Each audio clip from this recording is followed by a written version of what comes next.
Hello, and welcome to the Daring to Succeed podcast. Today, I'm joined by Stefanos Kontoumpas, who has worked 10 years as a scientist and researcher. With a PhD in physics, he also has 4 years of experience in business, working as a certified project manager in 2 multinational IT corporations. All these years, he has coached numerous students and professionals to optimize their work and reach their goals. After his encounters with mindfulness and cognitive-based therapy, he came to really know the benefits and experience firsthand how they can be transformative in our daily lives.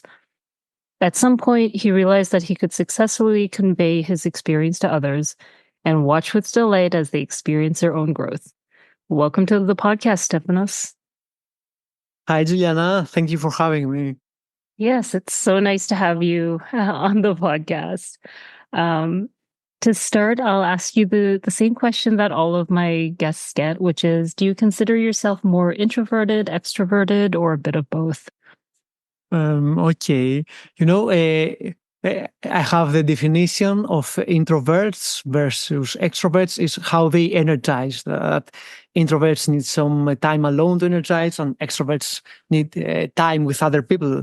So, strictly speaking, I will be an introvert because I need some time to rest on my own.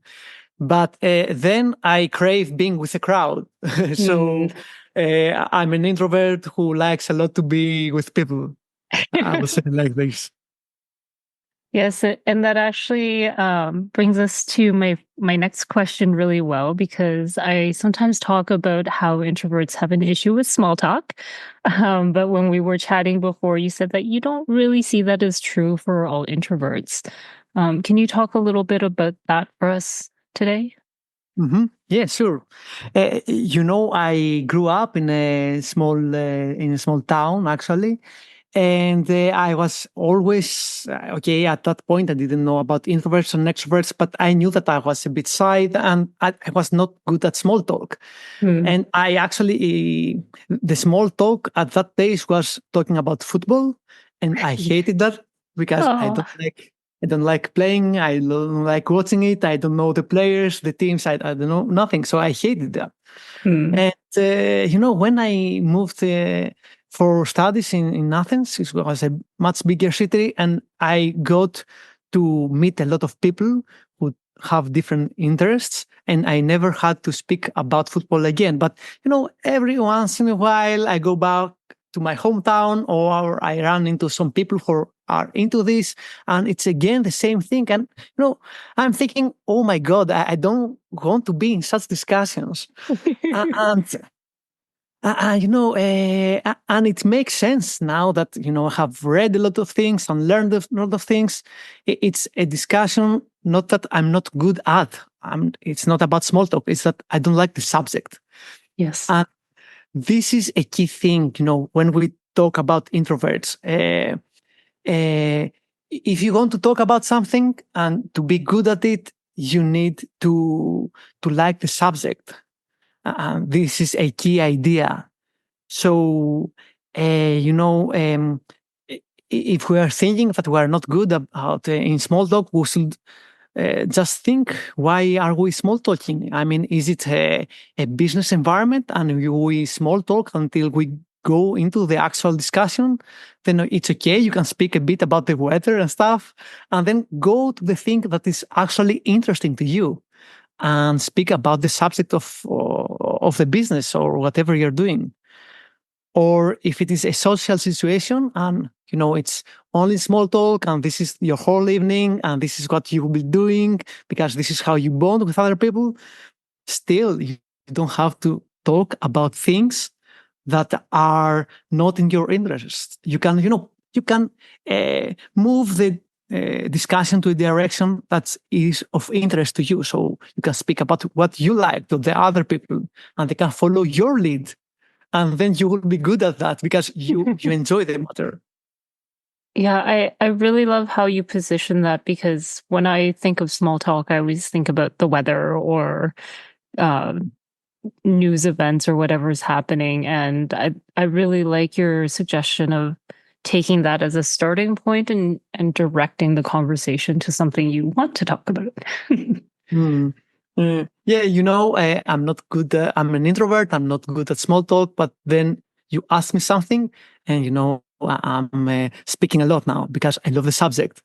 If I didn't, I wouldn't be able to do so. So it somehow it works. Yes, I do find that a lot with introverts. I think a lot of people think that we're very quiet and we don't like to talk, but you find that topic we like to talk about and we won't stop talking. That's awesome. And one of the topics you talk about a lot is fighting the urge to multitask. I saw that all the time in corporate, and I even know firsthand sort of what the benefits are to not multitasking. Can you share with us some of the experiences you've had with like the toll that multitasking takes on productivity and even overall happiness? Sure. I have this discussion a lot, and although it is proven scientifically that multitasking doesn't work, a lot of people come and say that, okay, yes, but I'm good at it and I can prove it, etc. So it's a huge discussion. But here is the trap because we have to understand that, when you multitask, you might be feeling busy, but it's not necessary that you are actually doing much of work. Mm. And a lot of the times I find that people multitask either because they have too many important stuff to do and they cannot prioritize. So they do it all at the same time, or they do it as a distraction because they don't like what they're doing. So they Mm. are multitasking. And this is a problem because if you are in a meeting and you at the same time reply to your emails, then you are not paying attention to the meeting. So why are you there? And I find as a very funny example, the way that we are parking our cars. You have Mm. the radio and you get to your parking position, and then you have to close the radio so you can park. And you are distracted by sound that you cannot do a difficult task. So why do you think you can work and pay attention to the other person and reply to an email, and this will be a good idea? But there is one more factor to multitasking. Okay, there is the switching cost from task to task, and this is why we are losing time, and this is why we are not productive. But there's another thing. In very difficult tasks, we need to be very creative. Mm. So to get there, you need your whole focus and your whole brain power on that thing so you can unleash that creativity because it's difficult, it's locked. And if you are doing two tasks at the same time, then you cannot manage your whole, thinking power. You cannot access your creativity in two tasks at the same time. And then what scientists have found is that there is also some stress around this thing because when you multitask, you do a lot of things and the stress levels are rising up. So Mm. you end up feeling more stress, feeling less happy, being less productive.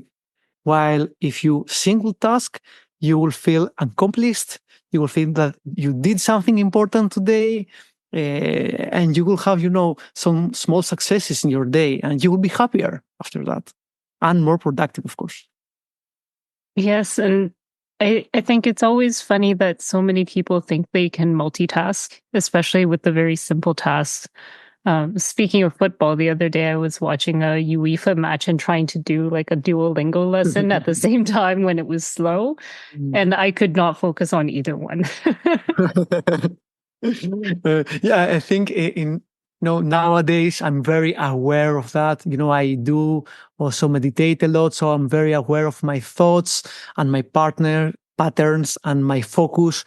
And I do find, I'm in the street, I'm driving, for example, and my phone rings, and it's very clear to me that there's a distraction and it takes away my focus from what I'm doing.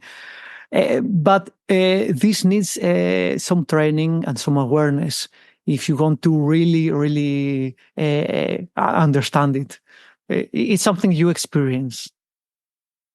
Yeah, I mean, the mindfulness part is so big, especially with multitasking. Like, I imagine that there's a level of mindfulness that you need to have to be able to notice if you're starting to lose attention and um, try to understand why you're drawn to something. Like even with your example of being in a meeting and answering emails, right? Like you said, you obviously wouldn't want to be doing that original task of being in the meeting. So why is that, and why do you need to do something else? Mhm, mhm, mhm. Exactly. And this is, a whole other path of why are you feeling that you need to be distracted? So why are you feeling like this? So why are you doing this? But okay, it's a whole different path. Yeah. And I know that you also talk a lot about self-coaching. Um, what's the connection that you can draw for us between multitasking and how you can approach self-coaching? Maybe starting with how would you describe self-coaching? Mhm. Um, we do coaching, and the idea behind coaching is that you try probing your client or your colleague or your friend or whoever.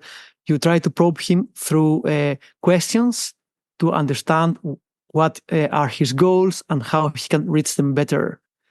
And this is where the coach comes in and where he's really helpful. But this is something that people can do on their own if they are able to find some time to really be aware of themselves and self-reflect. Mm, So, if we move to productivity, for example, and how you approach your day, uh, you can actually build a plan on that will make you more productive. You can start your day by reflecting and thinking, okay, what is the most important task of the day? What is that I have to do today? So once you have that, you can start planning for it. And then you can ask, okay, what do I need in order to complete that task or to be successful on the task or to have some progress with that? And then what are some possible roadblocks? What are some possible solutions to those roadblocks if they come up? And start preparing for that. So once you're aware of your goal, you have done, half the path, and then you can start really working on that. And if you keep focused throughout the day, most probably you'll do much more progress than if you let it, to come as the wind. yeah, and I know your coaching focus right now is helping professionals and especially professionals with being more productive and reaching their goals. Can you talk a little bit about the type of work you do and the type of problems that people usually come to you with? Mhm, mhm. My personal interests are mostly on making people happier, more productive, helping them achieve their goals, and keep a work-life balance that keeps them happy and productive. Mm, So there are a lot of people who start becoming aware of the early burnout effects, for example, or who start to become aware that, okay, their work is not make them feel accomplished, and they need some help to set their goals and set their priorities. So mm. this is where I come in, and I do coach people mostly one on one. But at this point, I'm building also a group that will Oh, help uh, professionals have a place to that they can speak and they can be listened to.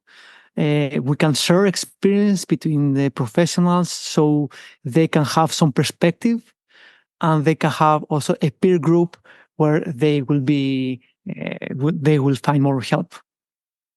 yeah, that's so awesome because especially now, I think with people all working from home and not being in the office quite so much, having that peer support is so crucial to both productivity and happiness.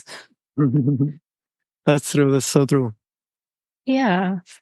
Well, that was such an awesome conversation. I can't believe we covered so much in, in so little time.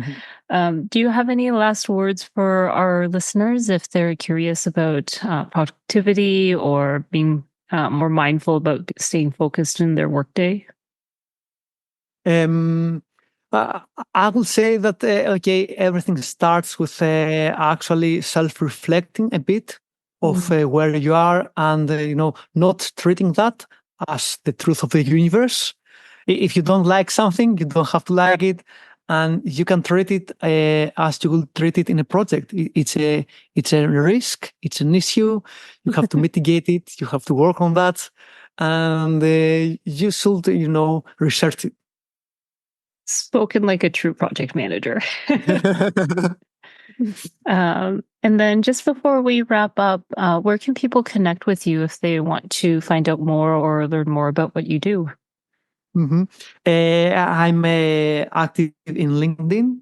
Okay. I'm planning some webinars. I have a Mm. webinar on the 18th of July. I don't know when this will be aired, but nonetheless.